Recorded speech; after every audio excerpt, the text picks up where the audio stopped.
Cette émission vous est présentée par les lubrifiants Hypertech. Expérimentez l'excellence. Et RPM Rive-Sud, ça fait 10 ans qu'on roule ensemble.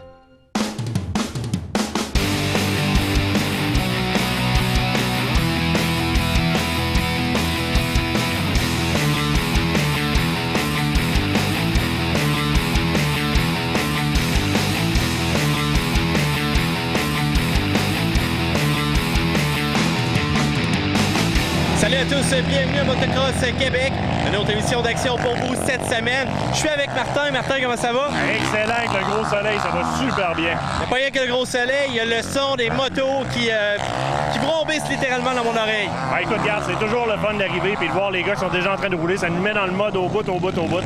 Surtout sur une belle piste comme on est aujourd'hui. On est à MX Deschambault, qui est une des pistes les mieux organisées, là, overall. On parle pas juste de la piste, on parle aussi du côté des paddocks, côté du ravitaillement, de l'arrosage, etc. Daniel Thibault qui fait un job d'enfer. Et ce soir, on est dans sa première tranche de sa série les mercredis soirs, sa série régionale les mercredis soirs. Je pense qu'on va avoir du fun. Martin, je suis allé à Choix la fin de semaine dernière. Donc, mon chum Yann Marceau me posait une question assez...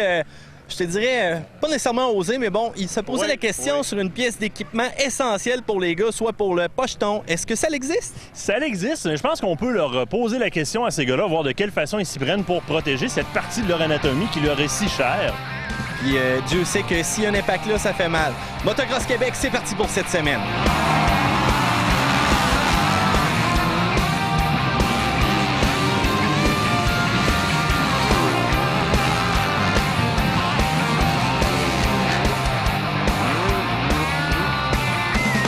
Vous savez, le gars à qui on demande à toutes les semaines comment bien s'équiper, la plus belle preuve qu'il connaît de quoi il parle, il est ici avec nous. Francis, comment ça va? Ça va bien, merci. Écoute, un gros soleil comme ça, c'est génial. Là, toi, ça faisait 1 an et demi que tu n'avais pas roulé, et tu viens de te clencher une course avec un départ pas pire.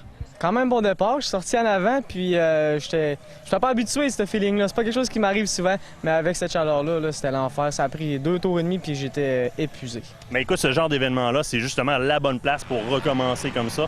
C'est amical, il n'y a rien d'animal sur la... Fais pas faire de bloc-pass là-dedans, c'est pas dangereux, c'est le fun.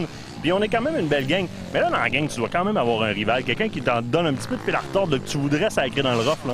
Ouais, j'aimerais ça battre Michael Brousseau.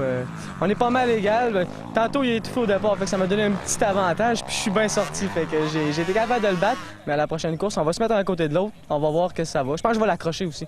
Je vais l'accrocher, puis il va pouvoir me suivre tout le long. Et là, vu que t'es notre gars d'équipement, là, moi j'ai une question pour toi. Mathieu Thomasin est allé en ondes à Choix en fin de semaine passée, puis les gars ont parlé de protection de zones un peu plus particulières, protection de pochetons. On veut savoir si les coureurs de motocross utilisent des protections à ce niveau-là, parce qu'on dit que ça peut faire mal si tu casses un saut. Utilises-tu quelque chose, toi?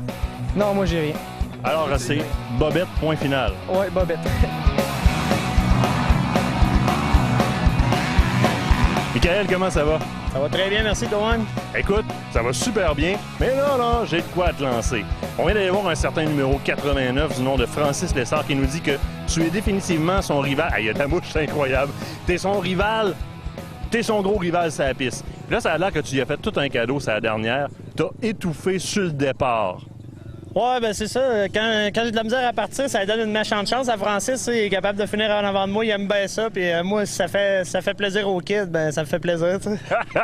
Non, mais il faut quand même leur donner certaines leçons. C'est ce que tu vas faire à la prochaine course. Parce que lui, il nous a dit, s'il faut, je vais l'attacher après moi qu'il soit capable de suivre. C'est pas ça qui va se passer, là. Faudrait pas qu'il s'attache parce que je vais être en avant, il va trouver que ça tire pas mal. Écoute, je te retiens pas longtemps parce que la course commence bientôt. Je vais te laisser aller, mais une grosse question avant. On se pose la question suivante au niveau des équipements de protection chez les hommes dans le motocross. De quelle façon est-ce que tu protèges tes parties intimes quand tu es sur la piste? Un bon vieux cuissard de vélo, moi, ça s'arrête là. Honnêtement, j'ai pas besoin de plus. On fait attention, puis normalement, c'est pas là que ça fait le plus mal.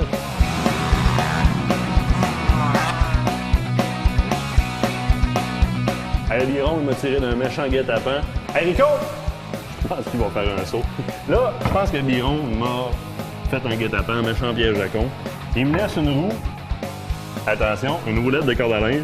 Il m'a demandé de tout ramasser ça ensemble. C'est bon, ça. Mais je te félicite, Martin, parce que ça, c'est vraiment une roue, mais oui. Ça, c'est pas une roulette de corde à linge. Ben là, tu niaises, là. Ça, c'est un essieu de roue. Un essieu de roue? Ben oui. Bon. Fait que Biron, dans le fond, c'était pas... Vous avez des bizarres de corde à linge juste chez vous? me faire sa job. Là.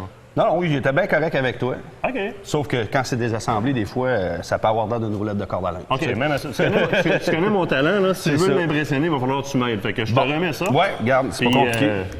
Le but de ça, c'est de mettre le shaft de roue. ou Dans le l'essieu milieu, j'imagine, Dans le oui. milieu, c'est ça. Ça rentre là. Il y a un bearing ici. Oui. Il y en a un autre de l'autre côté. Puis entre les deux, il y a un genre de spacer ou une shim, comme on dit, pour éviter que quand on va serrer la roue, que ça va s'écraser puis ça va écraser les bearings. OK. Sauf que ça, évidemment, ça va frotter un peu, puis ça va, vu que c'est un bearing, ça roule. Oui. Ben, il faut... Fait que c'est ce qui constitue ton moyeu de roue, dans le fond. C'est ça. La fourche va aller à côté là-dessus. C'est ça. puis- C'est ça. Fait que c'est important de lubrifier pour pas que ça crée d'usure entre le shim et l'essieu. Parce que si jamais il y a un petit jour qui se crée, ça va faire que la roue va bouger, Ça va même si elle est bien baloper. serrée. C'est ça. Fait que ce qu'on fait pour le ramancher, c'est pas compliqué. On prend un petit papier sablé pour enlever les traces ici qu'on a. Oui. Donc, on regarde ici. Ça, c'est là. le frottement, dans le fond, qui fait ça? C'est ça. C'est l'usure un peu. Là. Des fois, ça peut être de la graisse qui a séché puis qui a taché, qui est rentré dans les pores du On veut métal. enlever ça de là. On enlève ça. Fait qu'on prend un petit sablé fin. On prend pas un 40, on s'entend. là. OK. On prend un 200 ou un... C'est le tour, tu ramènes ça sur le C'est fer ça. bobo. Quand c'est beau comme ça ici, là, Oui. ça, c'est correct comme c'est là. OK. Là, on voit qu'il n'y a plus de traces. C'est revenu sur le fer est nu. Fait qu'on est prêt à le relubrifier. Fait qu'on essuie. On peut le nettoyer aussi avec un brake cleaner ou un dégraisseur comme le BioCD qu'on a. Oui. Tu l'as amené en canette aujourd'hui? Généralement, Ouais. on le voit en Ouais. push, mais... Ben, je trouve que pour ces utilisations-là, l'aérosol fait mieux. On donne 2-3 petits push, comme on dit, puis on est reparti. C'est le fun que tu fasses ma job, sérieux? Ouais, ben, de toute façon, on veut finir, il faut le faire. T'es mal pris. Sinon, on va coucher ici. Fait que là, notre pièce est propre. Oui. Il faut nettoyer aussi l'intérieur de la roue, parce que s'il y a de la crasse qui s'est accumulée là, il y en a sûrement là aussi. Il existe des petites brosses qu'on peut rentrer, là, qui ça fait juste bien. Moi, j'en ai pas. Fait que on nettoie comme il faut. On peut prendre aussi un tournevis, puis de le rentrer. Moi, je trouve que ça fait bien quand même. Ben oui, ben oui. Puis quand on regarde, là, c'est dur de le voir avec la caméra, mais c'est vraiment Ouais, non, c'est propre, propre là. à C'est l'intérieur, propre, non. propre. Il n'y a rien qui va donner de résistance au roulement, quoi que ce soit. Ensuite de ça, on va prendre un petit peu de graisse. J'ai pris une graisse synthétique SG2, qui est ce qu'on a de mieux chez Hypertech. Mais si vous prenez une APG2, qui est une graisse qui n'est pas synthétique, ça fait amplement le travail. Je vais-tu avoir à le changer plus souvent à ce moment-là? ou- Non, c'est sûr que, disons que le pneu va user avant que la roue ait besoin d'être relubrifiée. Puis souvent, c'est des pièces qu'on enlève régulièrement. OK. Fait que mon essieu est bien lubrifié. Je peux en mettre un petit peu ici. Application locale seulement. C'est ça. On essaie de ne pas en mettre partout sur le frein. Fait que là, on fait simplement le mettre comme Je vais ça. te la tenir. Je Ouais. vais faire ça, moi. Je la C'est tiens. ça. Tiens. Habituellement, il y a des caches-poussières là. C'est plus dur de le montrer vu qu'on n'a pas la fourche de la moto. Mais le cache-poussière, lui, il n'a pas besoin d'être lubrifié parce qu'il y a déjà un seal ici qui OK. va protéger le bearing. C'est ce qui va empêcher C'est ça. les petites granules C'est de ça. rentrer Encore là, là-dedans. on va le laisser propre. On va s'assurer qu'il est propre. On le rentre là. C'est beau, ça a l'air assemblé. Fait que tu vois, c'est pas plus compliqué que ça. Il te reste juste à aller le ramancher sur la moto, pas sur la corde à linge. Merci. Hey, disparaît. Hey, Biron! J'ai trouvé comment faire! Ce volet technique vous a été présenté par les lubrifiants Hypertech. Expérimentez l'excellence.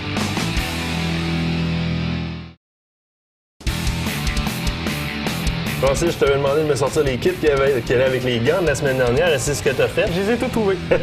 Et ce sont les kits que l'équipe RPM Rive-Sud utilise pour rouler. Tu roules toi aussi avec du Scott? Oui, je roule avec du Scott pour des raisons multiples, mais principalement pour leur efficacité au niveau de l'aération et aussi de la protection très résistant. Donc au lavage, à la boîte, ces choses-là, ça reste pas taché et puis c'est très bien aéré, donc ça respire beaucoup quand on roule. On se fait pas chicaner par maman parce qu'on a taché le gilet. Ça se nettoie bien, c'est génial.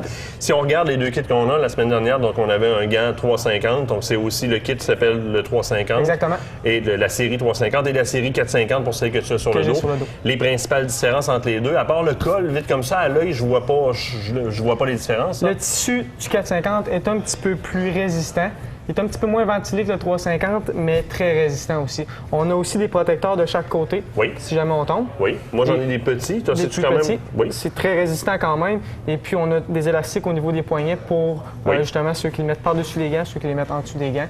Et aussi, c'est surtout l'aération qui joue un rôle très important. Exactement. Quand on va voir souvent les courses de motocross et on a chaud à regarder la course, le gars qui est en dessous de son casque à la ligne de départ, là, il a hâte de pouvoir snapper le gaz, première des choses. Puis de toute façon, à l'effort qu'il va donner tout le long, il va avoir énormément chaud. Donc je vais être capable d'évacuer cette chaleur-là, exactement. Ce qui se passe dedans pour faire rentrer de la nouvelle air. Il y a des pantalons qui vont avec ça. Puis là, c'est un peu plus rough là, au niveau protection, dans le sens qu'on a un tissu qui est beaucoup plus épais. Je vois que de ton côté, tu as un peu plus de protection de plastique. On a le même cuir des deux côtés dans le 350 et dans le 450. Très important pour la grippe de la moto, c'est ce qui s'use en premier sur les pantalons. Ça va être ça ici, et puis en arrière. La différence entre le 350 et le 450, eh bien celui-là, en haut, premièrement, il y a deux ajustements sur le 450, un à gauche, un à droite, tandis que sur celui-là, il y en a juste d'un côté. Et aussi, il est un petit peu plus solide au niveau des pads de ces côtés-là, mais c'est deux très, très bons kits de motocross. Et dans votre cas, là, quand vous partez courir sur une piste, je m'aperçois que vous traînez littéralement les deux kits pour être capable d'aller justement vers un plus ventilé ou un moins ventilé, dépendamment des conditions. Ou ben non, s'il est plein de boîtes, à un moment donné, ça te prend un kit de rechange pour être beau sa ligne de départ. Donc... Exactement. Quand il pleut beaucoup, c'est important d'avoir un kit de rechange parce que c'est pas le fun d'arriver sur la gate avec un gilet mouillé. C'est des choses qu'on ne sait pas des fois quand on commence en motocross, mais c'est important de le faire. Mais c'est pour ça que, en venant vous voir chez RPM Rive-Sud, souvent on dit si tu commences à faire de la course, peut-être te prendre 2-3 gilets, ça vaudrait la peine. Faire affaire avec les conseillers, c'est ce que ça change souvent, ça facilite la vie dans le domaine du motocross. Francis, merci, on se revoit la semaine prochaine. Ce volet vous a été présenté par RPM Rive-Sud. Ça fait 10 ans qu'on roule ensemble.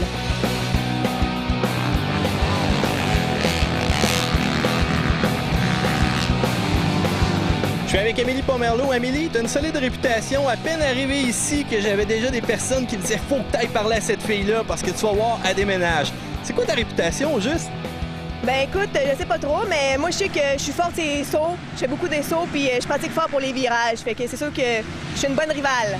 Je te l'annonce peut-être un peu pour ta réputation. Il y en a qui disent que tu as sauté un 110, c'est ça le vrai terme? Oui, c'est ça, à Saint-Apollinaire, le 110 pieds, ouais. Je pense que vous êtes pas bien à l'avoir fait, là. On est 3 ou 4 à l'avoir fait. Moi, je suis la fille qui l'a sauté le plus de fois. Est-ce que tu as une rivale, là, présentement, ici, ou c'est quand même assez tranquille côté compétition?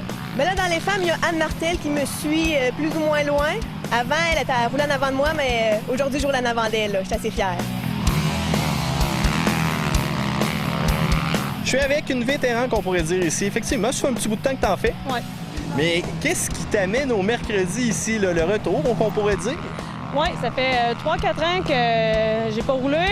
J'ai eu des enfants, fait que là, je roule pour le plaisir, mais j'aime la course, fait que les mercredis soirs, c'est parfait. C'est idéal. On laisse le gars à la maison avec les enfants. Et voilà, madame s'en vient s'amuser. C'est ça, on se gâte. Good. Donc là, les mercredis, c'est quand même assez relax. C'est pas trop compétitif, mais il y a quand même certaines petites réalités des fois qui s'installent. Ah, c'est certain, les filles, ils ont changé, sont fortes, puis qu'on est toujours un peu... on les voit en avant, puis on force un peu. Fait que c'est ça qui est le fun des mercredis soirs. C'est une pratique, mais avec un peu de compétition. Je te donne pas de nom, mais je te propose de jouer une certaine énigme. Alors, on commence. C'est une fille qui t'admirait quand même beaucoup avant pour avoir sauté le 110. Premier nom qui te vient en tête? Ouais, Amélie Pomerleau. Ouais, effectivement, en plein ça. Écoute, tantôt, elle nous a dit, Anne, elle était pas mal dans mon coin. Je la regardais en arrière aller, là, puis ça commençait un petit peu à chauffer. Fait que t'es-tu en train de vouloir aller donner un petit peu de compétition, là, ce soir?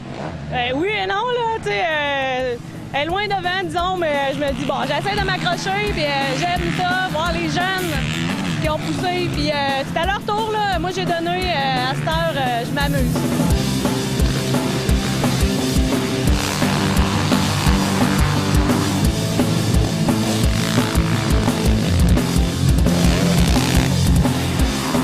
Anne-Marie, j'ai une question pour toi. Avec toutes les compagnies que tu tiens en boutique, tu dois en avoir une qui fait des kits de filets complets contre les mouches? Non. Parce que là, je te dis, ça me pique jusqu'en dessous des pieds, je pense. C'est incroyable. Ben non, faut juste mettre de la crème. As-tu mis de la crème ou t'as pris ta douche avant d'arriver ici? Oui, j'ai pris ma douche avant d'arriver, effectivement. Ben écoute, je voulais aller avec le linge que tu m'as fourni aujourd'hui, être swell un peu. Donc les mouches m'aiment aussi beaucoup. Board short aujourd'hui. Super, génial. Respire en masse, pas trop chaud. Puis quand il fait chaud, tu peux te swinguer à l'eau avec ça. Ben oui, mais là, j'ai une question pour toi. Tu baigné avec à date? Ben moi, je l'ai essayé rapidement. Je te dirais, j'ai pas fait de longueur avec. J'ai embarqué dans la rivière rapidement, je suis ressorti. Ça sèche très vite. Non, c'est pas ça que je voulais te demander. Ben vas-y. Ben, est-ce que tu as gardé tes boxeurs ou un filet? Parce que maintenant, des board shorts et un maillot, c'est pas pareil.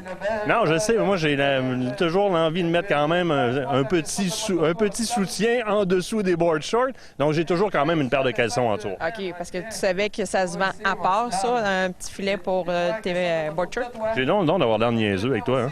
Non, je le savais pas. Ben là, tu viens de l'apprendre, mais tu sais, dans le fond, ça se vend à part parce que des board shorts, c'est fait pour la Californie. C'est les gens qui faisaient du surf et des affaires-là.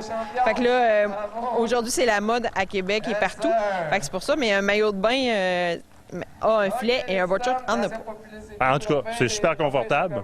Il fait chaud aujourd'hui, on le ressent à peine. C'est un peu comme le Fox-Tech, ça fait un complément qui est génial. Autre question pour toi. Je suis jaloux.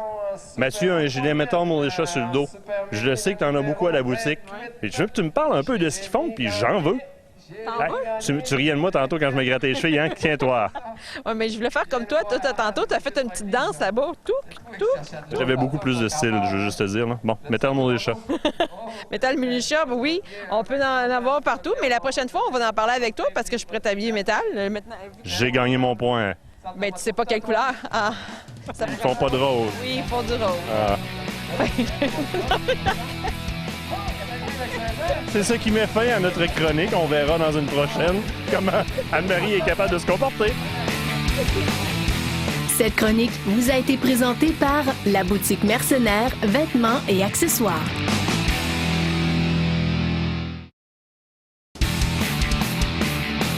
Benoît Gilles, je peux penser que je suis prêt à partir. J'ai vraiment planifié de longs kilomètres, mais il n'y a rien qui vaut mieux que regarder comme il faut, faire un bon entretien visuel sur ma moto avant de partir. Oui, se retrouver dans un endroit isolé avec un bris, c'est pas l'idéal. Non, surtout à 200-300 km, il n'y a pas grand concessionnaire dans ce coin-là. Exactement. On commence par quoi là, quand on veut partir en moto et que je dois faire mon inspection? OK. Les câbles et commandes, oui. Donc l'accélérateur, frein, embrayage, même chose, frein au pied. Être sûr que ça revient bien. Exactement. Être sûr que c'est libre. Après ça, les pneus, en avant, en arrière, vérifier l'état, vérifier la pression, vérifier les rayons. Être sûr qu'il n'y a pas d'objets non plus qui sont enroulés à l'intérieur, des petites branches du foin ou quoi que ce soit. Exactement. Parfait. On peut vérifier aussi l'état des roulements pour être certain qu'il n'y a pas de lousse dedans. Là.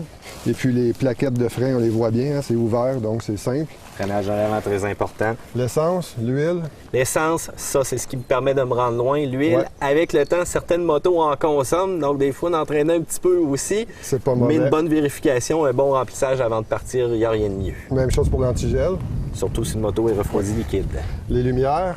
Lumière à frein, lumière feu de position, phare à l'avant. Donc, c'est important de vérifier aussi pour ne pas se ramasser en plein milieu du sentier, en noirceur, sans lumière. Non, pas l'idéal. Non. La partie arrière, on parle vraiment de l'entraînement, la chaîne, une vérification à faire aussi là-dessus. Exactement, vérifier la chaîne, l'usure, aussi la huilée.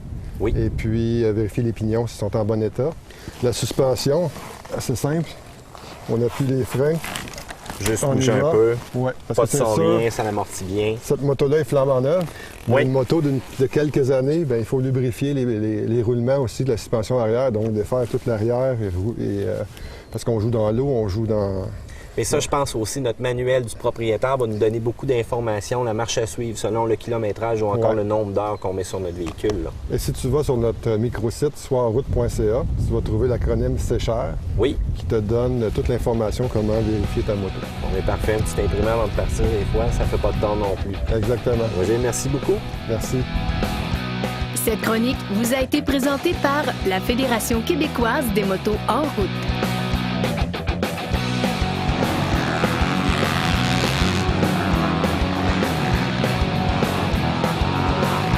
Je suis de retour avec Amé. Amé, ça a quand même bien été? Oui, quand même. Encore une fois, j'ai gagné.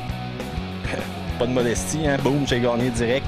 On a vu que tu as débarqué de ta première course pour immédiatement embarquer avec les gars. Écoute, aucun temps de repos, pas d'eau, rien. Et voilà, madame est repartie. Ben écoute, je voulais me mesurer un peu avec des gars d'autres calibres. Fait que ça a bien été. Ça a bien été. 4e, je pense. Environ.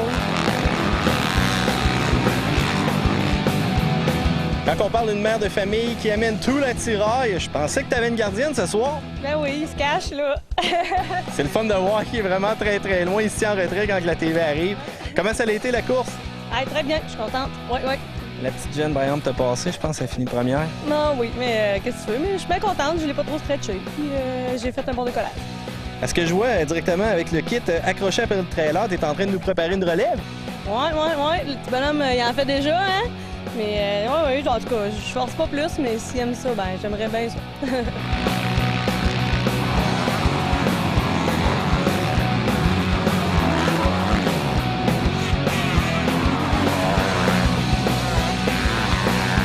Hey boys, comment ça va? Mes rivaux, ça a bien été? Oui. Ça a moins bien été? Bon, ça a bien été quand même. Bonne course, on était les deux la roue dans la roue. Ben oui, puis pendant un bon bout de temps, mais t'as un bout que le gars rapetissait en tabarouette, t'as réussi à garder la tête, finalement, puis on va se le dire, il a pas étouffé ce coup-là. Là. Non, il a pas étouffé, là, j'ai eu chaud. Je l'ai vu une couple de fois à l'intérieur, là, puis je savais que c'était lui, là, tu me l'as dit que c'était lui. Fait que j'ai poussé, puis j'ai gardé mon énergie pour le dernier tour. Le dernier tour, il a été payant un petit peu plus que les autres d'avant. Ben écoute, mission accomplie. Pour un gars, ça fait... Ouais, t'as pas étouffé, ça fait 1 an et demi qu'il avait pas fait de moto. Il s'est passé quoi? Le meilleur a gagné, je vais te dire, mais tu sais, il faut pas crier victoire trop vite parce qu'il y a 5 courses, puis ça, c'était la première tranche. Hein, fait qu'il reste encore 4 autres tranches. D'un point, on va se suivre jusqu'à la fin, c'est certain. Ça va être à voir. De l'autre côté, on va regarder avec notre réalisateur si oui ou non on ouvre un pot là, sur cette rivalité-là qui s'installe ici dans les courses du mercredi soir. Messieurs, on vous retrouve à la prochaine. On va fouiller, question d'être sûr qu'il n'y a pas d'armes contondantes, pas d'avoir de coups de chien. Puis on va vous souhaiter la meilleure des chances. On n'étouffe pas. Non, la deuxième fois, là, ça va bien. Regarde, je lance la cloche tranquillement, je donne un peu de gaz, ça se fait tout seul. Là. Je vais l'avoir. Toi, tiens ça de même. Ouais, je vais pratiquer un petit peu plus fort. Salut les gars.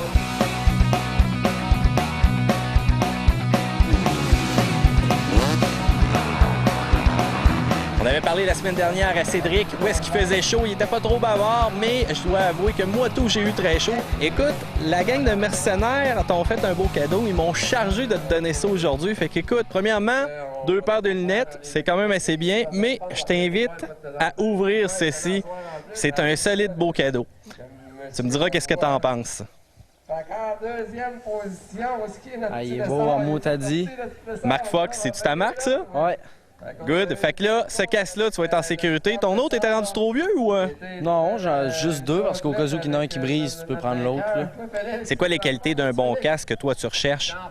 Ben, la légèreté, le niveau de protection à l'intérieur. Les couleurs, t'aimes ça? Ah oui, j'adore. Super. Ben écoute, on te regarde aller. On va te souhaiter bonne chance. Puis je pense, félicitations pour ton nouvel équipement. La gang des mercenaires est fière de toi. Continue et lâche pas. Merci.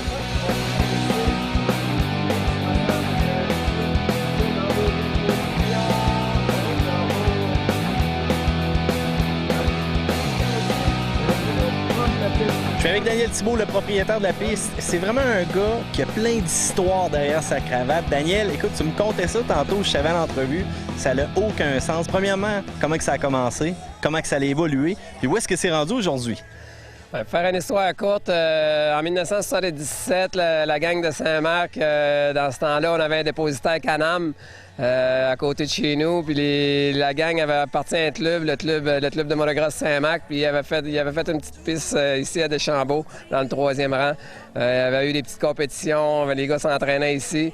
Ça a duré de 77 à aller jusqu'à 1990, jusqu'à temps que moi je coursais tout en étant plus jeune. Puis à un moment donné, quand j'ai tombé pro, j'ai dit c'est soit que j'achète une place vraiment pour m'entraîner fort ou ben j'arrête de faire de la moto. Fait que on a décidé d'acheter ça ici à Deschambault. Ça n'a pas été facile, ça appartenait à des Chinois qui restaient en Chine. C'était toute qu'une aventure, réussir à les rejoindre, puis réussir à tout régler ça. Mais on avait acheté ça, moi et mon cousin, puis on a bâti le site d'année en année. La première année qu'on a fait le championnat provincial en 1990, tout le monde connaissait Vallée-Jonction, qui a eu toutes les belles années, tous les prix pour la plus belle piste au Québec. C'était renommé de partout. Puis nous autres, les petits gars de Saint-Marc, 2 petites clowns, on arrive ici, on organise le provincial, puis on gagne à l'automne au banquet la plus belle piste de motocross au Québec. Fait que ça nous a donné des ailes, ça nous a donné vraiment un coup d'envoi, puis on était motivés. Fait qu'année après année, on aurait réinvesti sur la piste. Je vois de la motivation et je vois le national aussi qui s'en vient pour toi. C'est quelque chose de gros, c'est quelque chose que tu as mis ton cœur, ton investissement, ton temps. Et voilà, là, ça se réalise, ça se concrétise pour faire vraiment un événement majeur. Ben, tu l'as dit, tu as mis ton cœur parce que le motocross, on l'a à cœur, puis on veut de la relève. On tient le motocross, le national qu'on est en train de monter avec le national amateur depuis 2 ans, le Iken. C'est vraiment un événement pour les jeunes. On a énormément de prix. On a de la relève qui s'en vient. C'est tellement beau de voir rouler des jeunes qui roulent de plus en plus vite. Regardez, là, c'est toute l'industrie de la moto nous supporte là-dedans. On a 60 000 en prix puis en bourse. C'est du jamais vu, là. Il va rester à attendre la température puis avoir du beau temps pour cette fin de semaine-là, le 25, 26, 27 juillet. Fait que c'est un rendez-vous pour tous.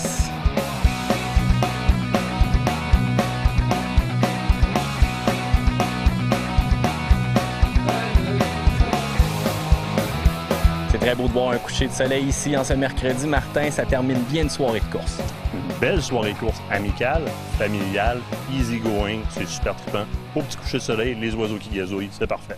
La piste ici est vraiment idéale pour quelqu'un qui veut débuter ou voir quelqu'un qui veut effectuer un retour aux sources? Oui, bien souvent, pères de famille, ils ont étendu leur famille, c'est terminé, tout le monde est placé, on veut recommencer à faire du motocross. C'est l'endroit idéal parce que c'est sécuritaire, c'est smooth. Oui, c'est des courses, mais il n'y a pas d'animosité, il n'y a pas 10 000 en jeu à la fin. Là.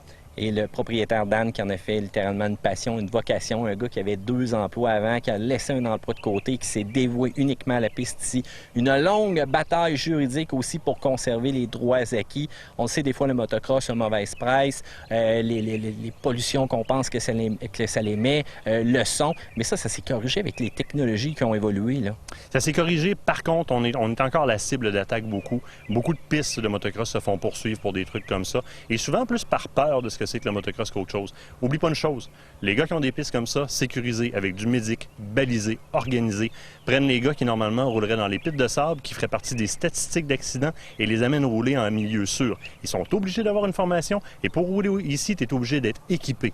C'est plate un peu qu'ils se fassent rentrer dedans, mais ces batailles juridiques-là ont lieu. Daniel a passé au travers d'une bonne gang de batailles. Tu vois qu'est-ce que c'est rendu aujourd'hui? Ben, c'est ça. Parlant d'équipement, oh, oh, oh, oh! T'es assez vite! Donc, on dessus pour le pocheton, effectivement, pas de protection de ce côté-là. Pas de protection de ce côté-là. Je te dirais même qu'à la limite, avoir une protection comme un coq, une coquille au hockey, serait dangereux parce que dans les déplacements, on a à forcer sur la moto. On pourrait, à la limite, le coincer, ce pocheton-là, et là, ça fait mal. Bon, ben Yann Marceau, voilà, t'es répondu, donc j'espère que ça te satisfait comme réponse. Martin, merci beaucoup encore une fois de ta présence cette semaine. Merci à toi.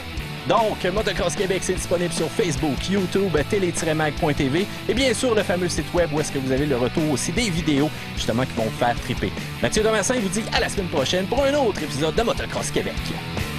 Motocross Québec vous a été présenté par les lubrifiants Hypertech. Expérimentez l'excellence.